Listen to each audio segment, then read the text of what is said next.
You're welcome to News Desk with me, Kemini Nyamani Amana. On the program today, parents of wards of the University of Ghana Basic School besieged an entrance of the school, demanding authorities assure them of the safety of your children. I will go live to the area and bring you updates on this matter. Also discussing this morning, Ghana's cabinet approves over 20 million Ghana cedis as a total budget for the Black Stars as they compete in the 2014 World Cup finals to be held in Brazil later this year, sometime in June. And well, I'd like to know your thoughts on any of the matters we are discussing this morning. Share them with me on our social media platforms.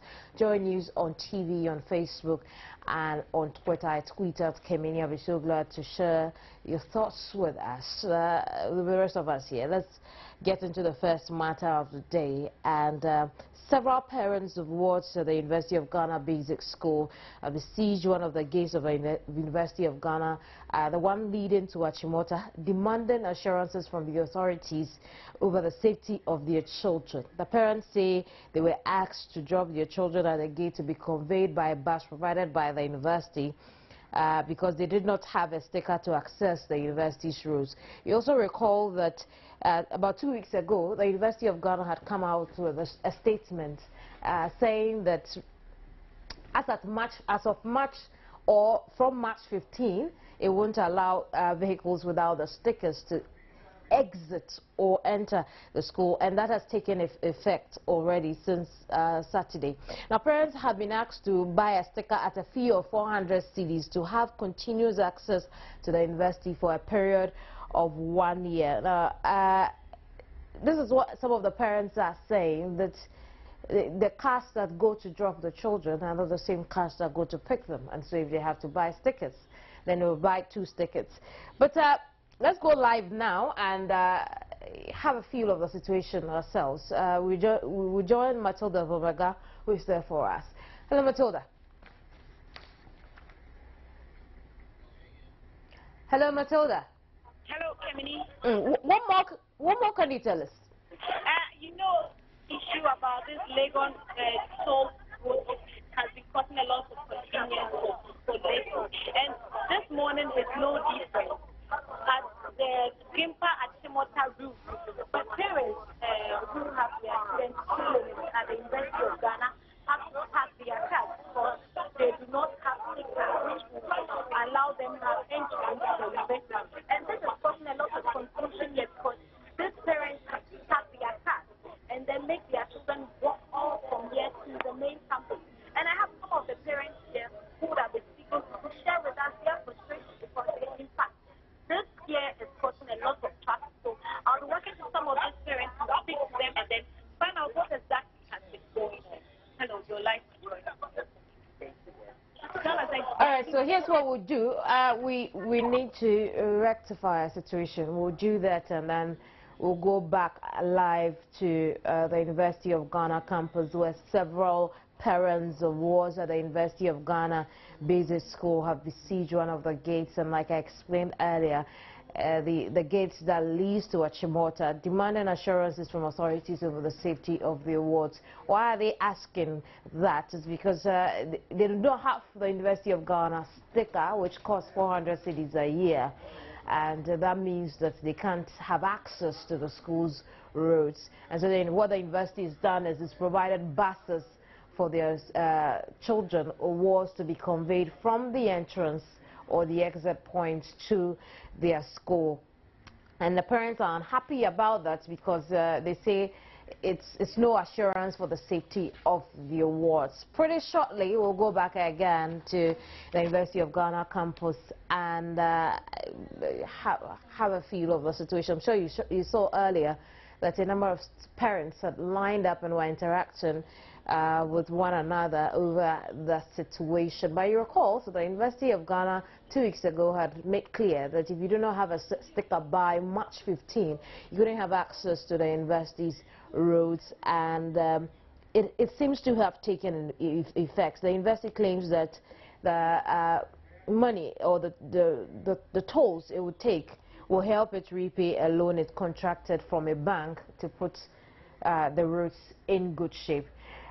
We're ready now. Let's go over to the University of Ghana campus. So Matilda Vomega is there for us. She'll bring us up to speed what's been happening. Hello, Matilda. Hello, can you hear me? Matilda, if you can hear us, please go ahead and tell us what you've observed so far. Well, when we got here, even trying to make our way into the university, it took us a whole lot of time because these parents have packed their cars because they do not have sticker which is allowing them to gain access into the university. And this is causing a lot of confusion here. The security men are here trying to put things in order. But then I tell you, these parents are not happy about this directive. And I've been joined by a parent here who will be sharing with us. These parents have to park their cars because they do not have sticker which is allowing them to gain access into the university. And this is causing a lot of confusion here. The security men are here trying to put things in order, but then I tell you, these parents are not happy about this directive. And I've been joined by a parent here who will be sharing with us his frustration. Hello, Thank you very much. Tell us, what exactly has been the frustration? You know, I was here about 6:20 to drop my kids so I could get to the office before 8 a.m. And when we got here, they said we have to have stickers on our vehicles before we will be allowed to pass. A number of vehicles had been parked around the area, and because of that, we could not even have access. And when we parked and had to get the children to walk about 150 meters to join a bus to get to the compound. And you know the genesis of this started from the university constructing the road and then asking to take toll, and which we all raised some kind of issues about it. Even some people had to take it to the law courts, you know, for interpretation, whether somebody can just start taking toll, which is a tax. Tell us, you are a member of the PTA. What have you done about it? The last PTA, the issue came up. Even before the toll, the issue came up. And we said that we, those who just come to drop our children and then have to continue to work and have them picked, what is the option? And all the university people authorities could tell us was that we have to pay the toll. And we said, if the children are part of the community and you are asking us to pay toll, then it's unfair. And look at the amount involved. This sticker issue, you know, the government asked them to stop the toll so that the government will pay, you know, for the cost of the loan or whatever they used to do it. The next day, there was a banner that then you have to get a sticker. We went there, asked for how much it costs. They said it's 400 Ghana per year per vehicle. And we said, this is... No, I wouldn't. Because the government has asked them not to take anything. And they should not repackage it into the sticker. Exactly. Tell us, how did you manage this morning? How did you manage to get your ward into the school? The children were dropped right here. If you can see, the vehicles are all parked. And they were made to walk. My kid, 5 years, 7 years, they walked 150 kilometers and joined the bus. Now, the parents around are saying that they don't know the option available when they close. Until the university authorities tell them, can you move in and pick your child? You know, so that's the big question now. Are the children going to be brought by the bus to that place so that we go and pick them home? Or how are the children supposed to be returned? And you know, the defense that the university is putting for this issue is that there's free access through the Okponglo entrance. So if you want to enter the university, go through there. So what is the next line of action for parents? We are questioning the wisdom behind the decision that everybody should go through one entrance. So why is this entrance blocked? Why is the one going, the one from Agbogba, why is it blocked? And you see, apart from we parents bringing the toddlers to school, the students, majority of them live in this area. And now if you ask them to go through, a vehicle should take them through that distance before that. Are they going to be able to pay for it? What is the wisdom in this? All right. Why are the university authorities doing things contrary to what the government has asked them to do?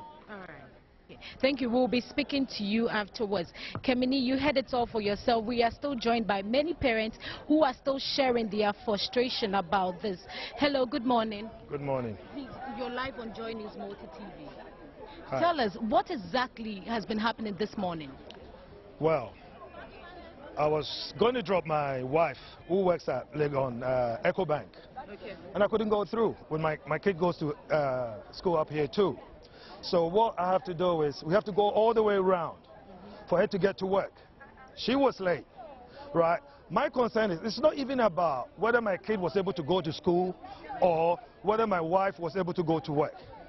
My question right here is, this chancellor is violating the Commerce Clause, which is freedom of movement, freedom of vehicles, freedom of everything. But if this person he keeps violating our freedom of movement, I think the education minister has the authority to fire this person, the chancellor. And if she did fire him in the first place, this second incident wouldn't have happened. Tell us, so what is the next line of action for you parents of the school?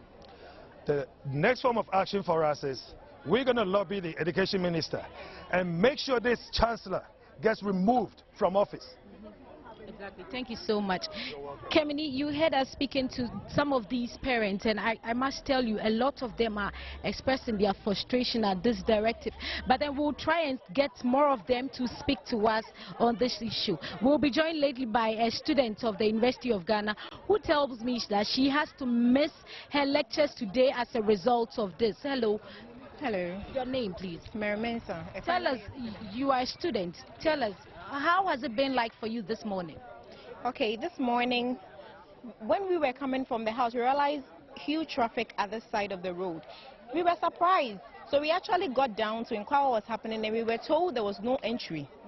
But there was a notice there that from 15th March, non-stickers, cars without stickers won't be allowed in. But we had a sticker, and they said we won't be allowed in. Which car did you come in with? I came with my sister's car. Okay. But they said whether you have a sticker or not, you won't be allowed in because parents who came to drop their children to school were made to stop here, and their children were made to walk to the school. If that is what they are doing, then each and every individual with a car should walk to school. So this is what they are saying right now. I had a 9:30 lecture this morning. I missed the lecture. And what they are saying is that you have to get the sticker, and the price at which they are taking for the sticker is too much. But you are students, and you have raised a lot of concerns about this tolling system. And in a way, I thought your issues were addressed long ago. How about students? How are you coping with it? Okay, when they started with the toll system, they said they were going to give students some sort of package, but we didn't see anything. We didn't even know about it. We were on vacation when they started the toll system. So we only saw on TV that Legon is taking toll. We were surprised. We contacted the SRC president, and he said he didn't know anything about it. They hadn't talked to him about anything. So we were surprised. How can they do that? If you are a student and you come in, you would have to pay. Students were paying. And if you want to get the sticker, you would have to go and buy it at the same price they were charging for people who weren't students. And that is not fair because we pay school fees and we paid for the construction of this road. How did you pay for that? Earlier you were telling me about you being billed some time ago about this same tolling system. Tell us about it. This academic year, every student was charged 100 Ghana cedis for the construction of the road. So we thought that had been taken care of, but we came to meet the toll system. And we're okay, if the money wasn't enough, then there should be a package for students because we pay school fees and we've paid for this road. So if you are taking something, students should be exempted because we don't have to come and then be held here and then we won't be attending lectures. Even lecturers are not allowed in this morning, which is very bad. Lectures are not allowed in, so we have to miss lectures, and that draws us back. Our academic calendar keeps pushing back, and it's not good for us. They have to think about the future. Exactly. Yeah. Thank you so much. Kemini, you have been hearing this thought from parents and then students as well. We'll try and go to the other sections, entry points to the university, to find out if the same thing is happening at the other side too. So I'll be bringing you more on that briefly.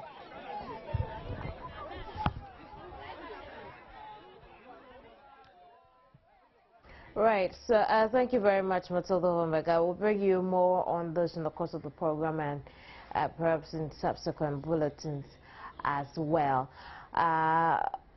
But you heard the reports she gave us. Those are some parents and unhappy drivers who were trying to get access to the University of Ghana, but because they do not have stickers, they are unable to do so.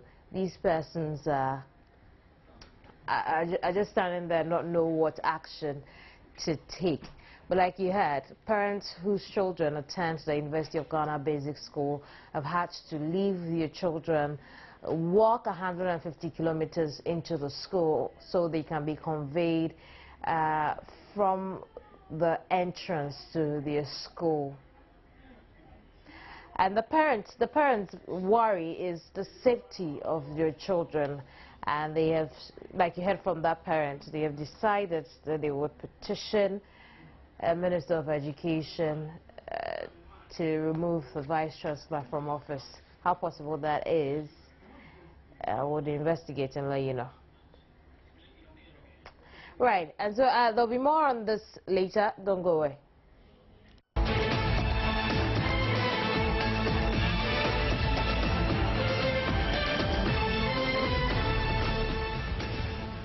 Thank you very much for staying on News Desk. My name is Kemini Nyamani Amano. Gone by, we've seen how several parents of wards at the University of Ghana Basic School are left standing at the entrance, one of the entrances of the school. In fact, the one leading to Achimota, demanding assurances from the authorities over the safety of the award. Some of you on Facebook have also been sharing your thoughts on the matter. Ella Ajipoma Ofusu says the university is very bitter about Bevlulate's actions, but I think they should let things go and allow the use of the road.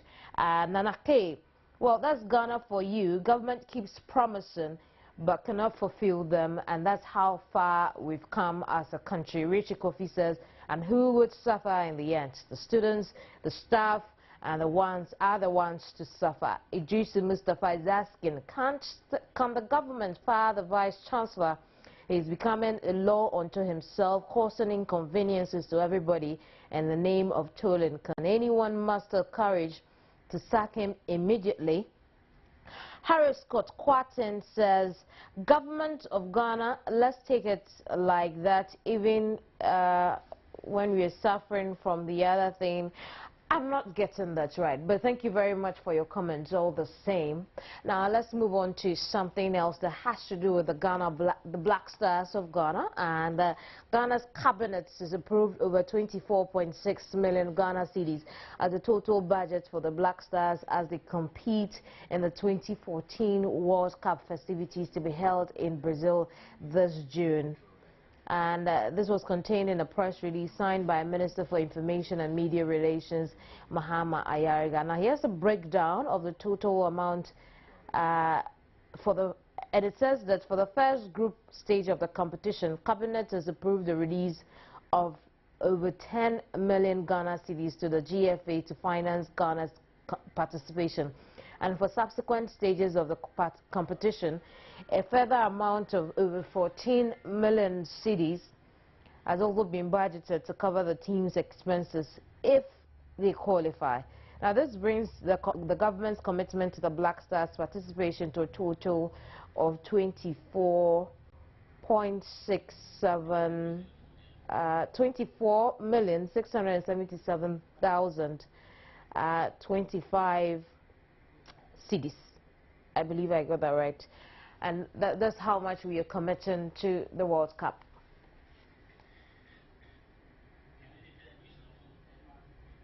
Right, so I'll read some of your thoughts on this, but let's go over to the telephone now and talk to Executive Director of the Ghana Institute of Governance and Security. Pretty shortly, we'll be joined by Baba Tando of the sports desk here at Joynews Radio and TV, and should help us understand this. But first, let's talk to David Agbe. Good morning, David. Yes, good morning, Kamani. David, this amount approved by Cabinet, what are your thoughts about it? We are not surprised about this figure because at a point in time, if you recall, the Deputy Minister of Youth and Sports, Honorable Joseph Yamin, right, at a point in time met the Parliamentary Select Committee on Sport. And this was the exact figure that came out. So we are not surprised about it. But however, our point is that at the moment, comparing it to 2010 at South Africa, you realize that there is a difference of almost about 4 million. That one which was approved was 90 million US dollars, and so this one too, comparatively, you could realize that Brazil is quite far from us. The other one was on the soil of Africa, South Africa, which is quite near. But Brazil is very, very far.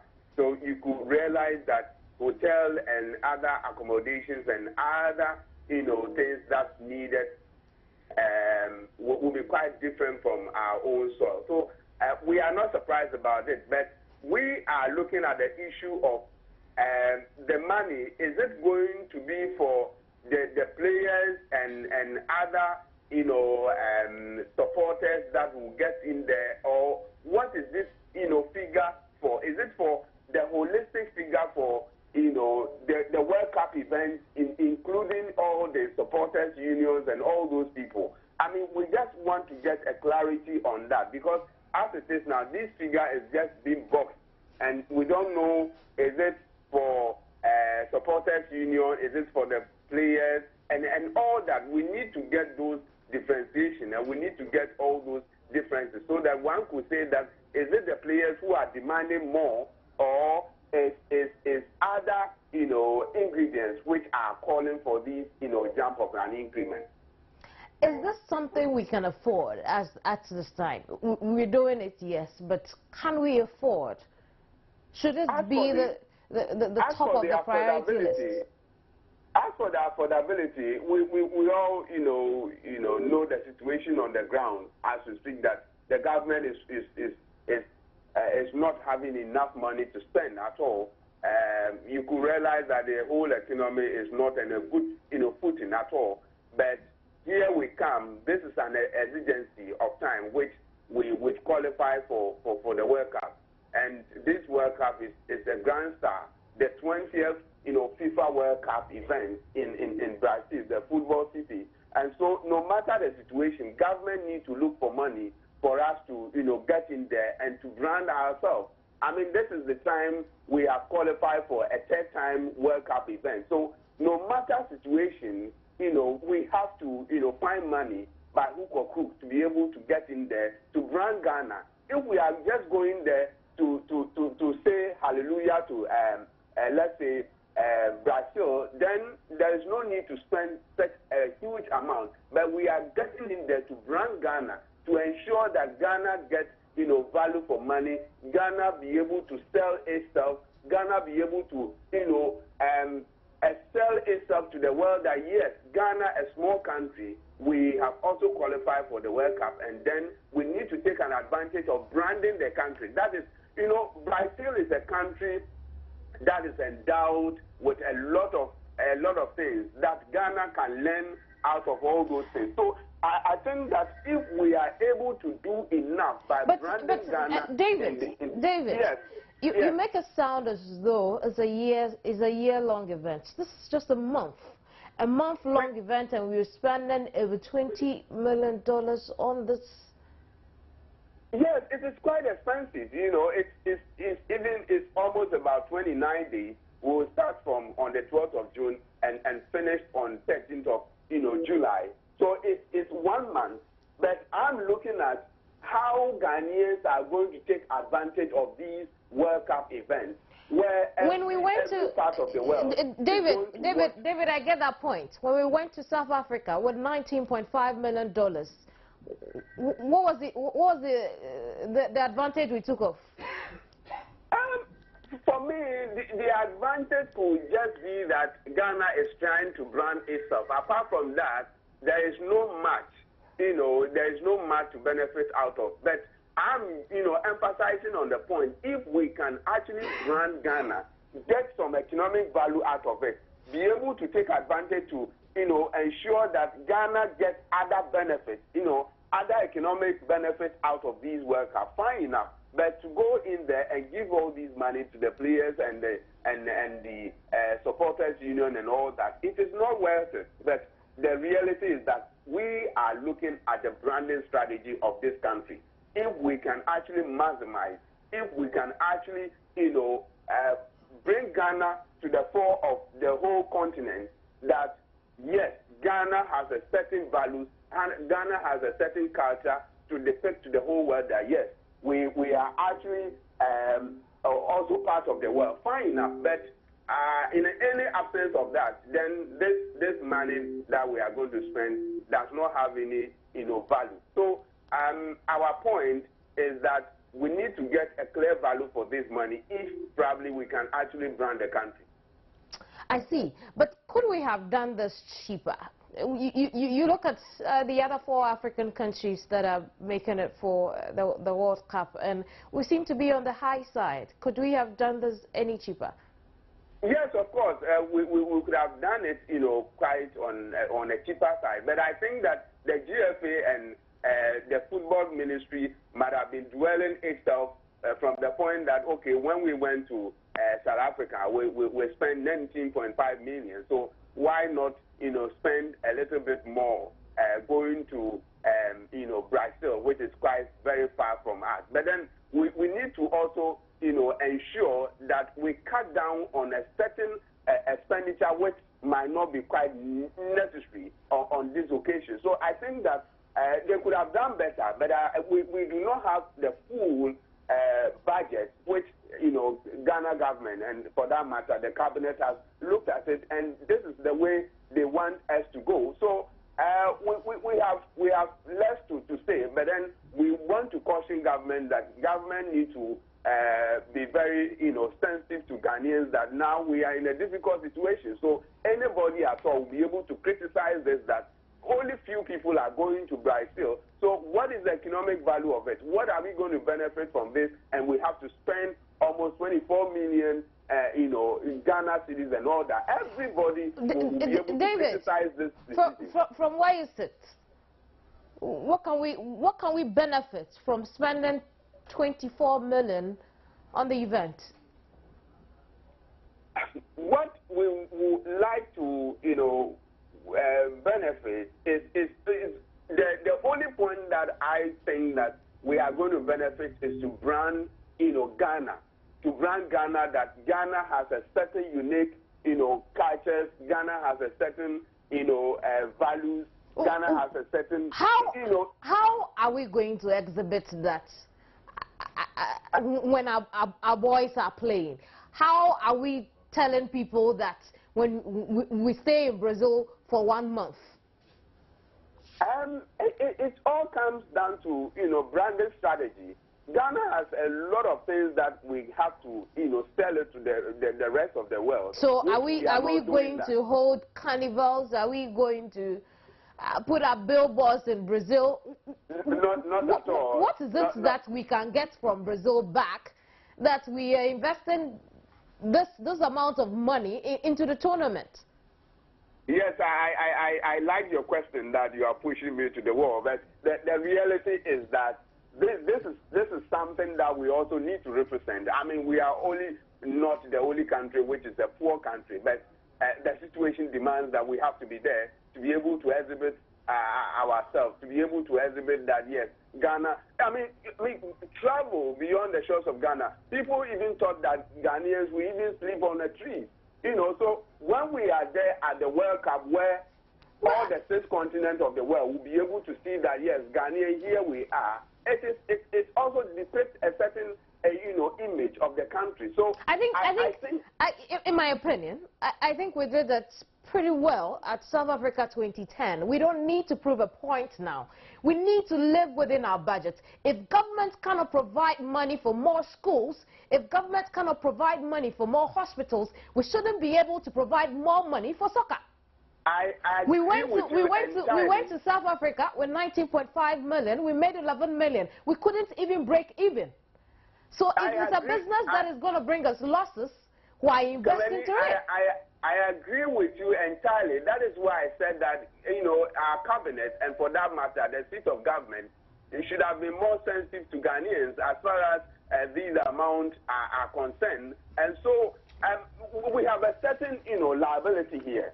We have a certain liability as far as our decisions are concerned and our priorities are concerned. So I by and large, I agree with you that this money, 24 million, is actually not worth it. But here is the situation. So what do we do? And there is a need for a strategic analysis and choice to be able to come out with as to whether this amount in subsequent, World Cup events, government, will be more sensitive as to the way we spend money towards sports and soccer alone by not trying to prioritize itself, very, very strategically. You could realize that all sectors of the economy are suffering as we speak. The only solution, I think that in a subsequent month or whatever, the only, solution will be that government will like to print more money to be able to exonerate itself. As we speak now, government is actually suffering. They put a moratorium in terms of securing more loans, and we are also not being able to get enough revenue, by taxing a lot of Ghanaians. So the alternative means will be that maybe in a subsequent, month, government will say that we have to print more money to be able to exonerate itself from this kind of economic quagmire. And so I think that what you are asking are very legitimate questions, and we need to actually push our government for them to tell us that such a decision is a bit questionable in terms of our spending in going to Brazil and all that. But I think that here we are, the situation demands. So at this point in time, we have less to say.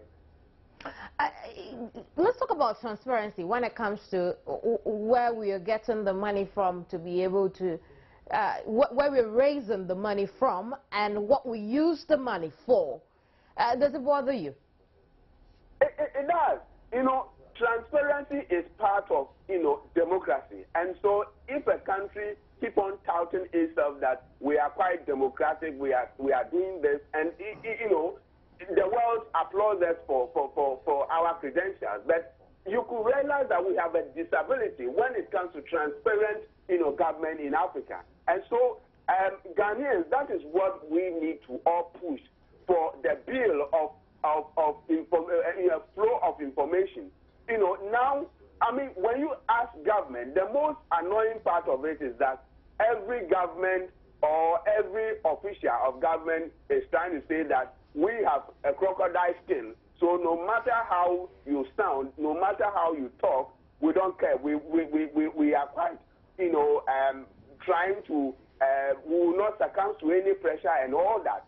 And so transparency is very, very key. And to make sure that we actually get the benefit from democracy, our state institutions need to be more pragmatic in terms of, being transparent for Ghanaians to see that, yes, democracy is with a certain culture that needs to be exhibited, and which is, transparency, governance, which we are not getting, which is a liability as we speak now.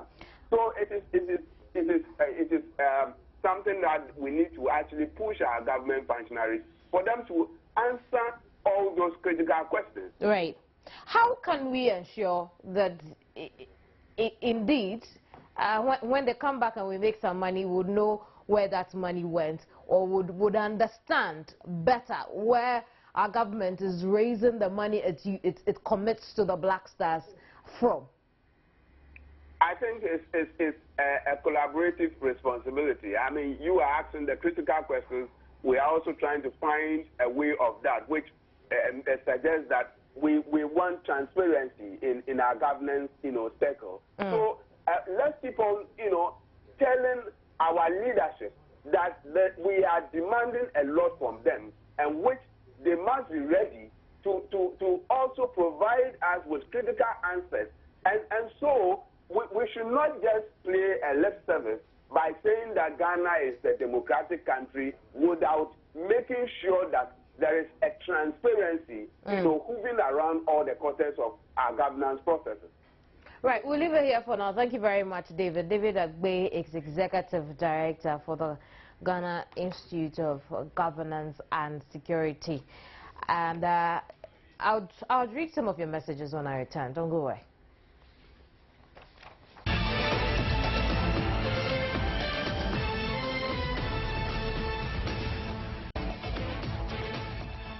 Thank you very much for staying on News Desk. On this matter on Facebook, some of you have been sharing your thoughts already. I'll share it to the rest of us here. Nana Kwabna Edu says, thinks that the 24.6 million Ghana cedis is too much. And Ebenezer Kuntu Asari says, 24, we lack leadership and direction in Ghana. God help us all.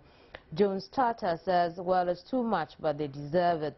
Jabba Felizio Felix says, at the neglect of the suffering masses and amidst all the economic hardships we are encountering as a country, it's not only too much, but also inhumane. How much are teachers taking? God is watching. Nanake, it's not about giving, it's about how they would be able to deliver well. A lot is expected of them. Richmond Eduse prays the Black Stars end at the group stage. Johnson Auro in Chroma says, do our leaders care about us? Gideon Jando is also asking, this is too much. How much is the oil-rich Nigeria spending on the Eagles? About $12 million. And Alhaji Uguwan Kakariki says, I really don't want to hear this sad news because for me, the money is too much, an exaggerated form of too much, I believe. And the question he's asking is, are they going to bring the trophy to Ghana? Even if it's yes, still the money is too much because our nation needs the money to do better things than football. Grades to, well, I'm not sure I get that. Clave Bar says, yes, because the country needs to do a lot of things for the nation to develop. Football is not the only game in this country.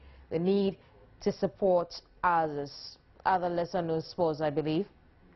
Augusta Mawenam says, even where you get loans, them know they use that huge amount of money for the World Cup. If I may ask, what benefits do we even gain from them? Just mismanaging the poor taxpayers' money when some families can't even afford a 3-square meal a day. God have mercy on your people. But also note that this time they've only been given 24.6 million Ghana cedis, and that is not up to what we took to South Africa 2010, though we admit the situation in which we live in now as a country. Abdul Rahman Mashoud Sahar says, can't this pay our teacher trainees? Daniel Pascal says they don't even win trophies yet. That gargantuan money. What do we even get as a nation as far as football is concerned? Those are your messages. And well, what we want to do now is try and get Baba Chando from the Sports Desk, Joynews Radio and TV here with us in the studio. We'll try and understand. The money seems to be on the high side. Comparing to 2010, it may be lower. This is 24.6 million Ghana cedis. We had $19.5 million for 2010. How will this affect training? You recall that the Black Stars were asking for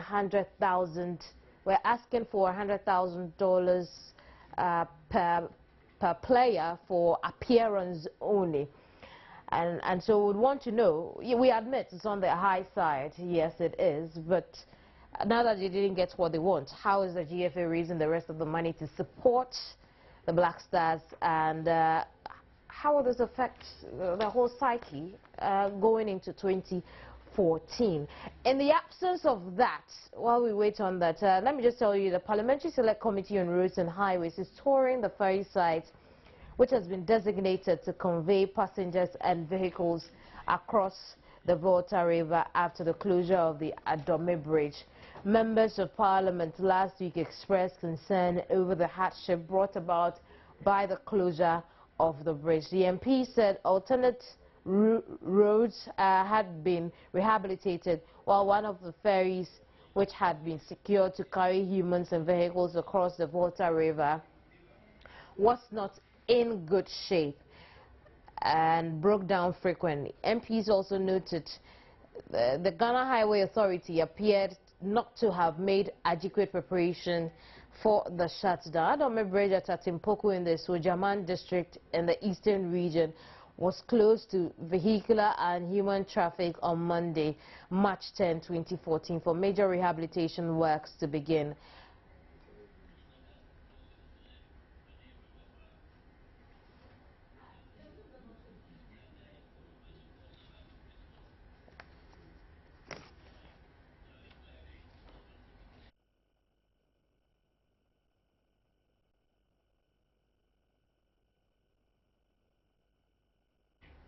Right, so I'm very grateful for your messages. We'll bring you more on these topics in subsequent broadcasts.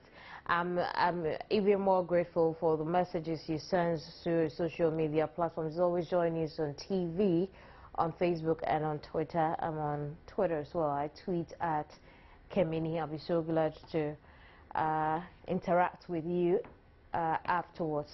Thanks for watching News Desk. My name is Kemini Nyamani Amano.